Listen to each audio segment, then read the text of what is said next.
SBP न्यूजमध्ये आपले स्वागत. सौर ऊर्जेच्या अट्टहासाचा 1,500 शेतकऱ्यांना फटका. महावितरणकडे वीज मागणीसाठी पैसे भरले, मात्र सौर ऊर्जेअभावी शेतकऱ्यांना पंप सुरू करता आलेला नाही.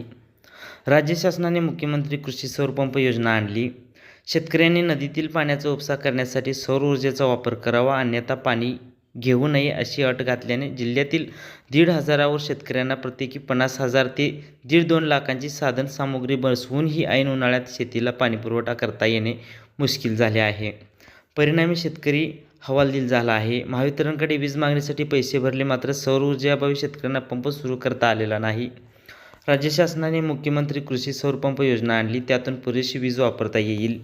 शेतीला सध्या रात्रीचा पाणीपुरवठा करताना शेतकऱ्यांची होणारी कसरत दूर होईल, शेतीला पाणीपुरवठा सक्षम होईल असे अनेक दावे शासनाने केले.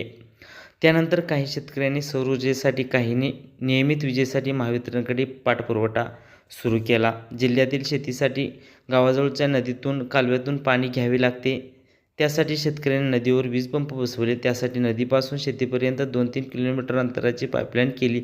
तसेच जलसंपदा विभागाकडून पाणी उपसा परवाना घेतला.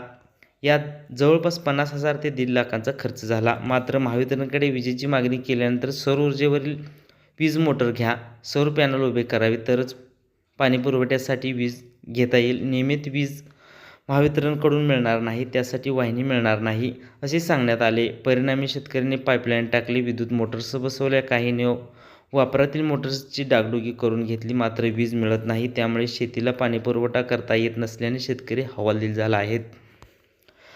अशात काही शेतकरी सौर ऊर्जा घेण्यास तयार आहेत, मात्र त्यांना आवश्यक ती साधने देण्यात महावितरणकडून विलंब होत आहे, असा अनुभवही काही शेतकरी सांगत आहेत. अशा स्थितीत नदीत पाणी आहे, धरणात पाणी आहे, जवळपास शेती आहे, विद्युत साधने आहेत, त्यासाठी शेतकऱ्यांनी खर्च केला असूनही शेतीसाठी पाणी वापरता येत नाही अशी स्थिती आहे.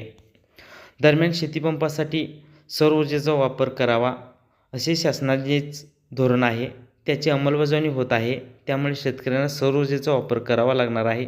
पारंपरिक वीज पुरवठा देणे तूर्त आदेश आलेले नाहीत अशी माहिती महावितरणकडून देण्यात आली आहे. नदीच्या पाण्यावर जलसंपदा विभागाने किती हक्क दाखवावा, तसेच महावितरणकडून सौर ऊर्जेसाठी शेतकऱ्यांना सक्ती का करावी असा प्रश्न शेतकरी विचारत आहेत. वास्तविक शेतकरी शेतीसाठी वीज वापरता सौर ऊर्जेशिवाय अन्य पर्यायी वीज वापरण्याचा मुद्दाच महावितरणने शिल्लक ठेवलेला नाही.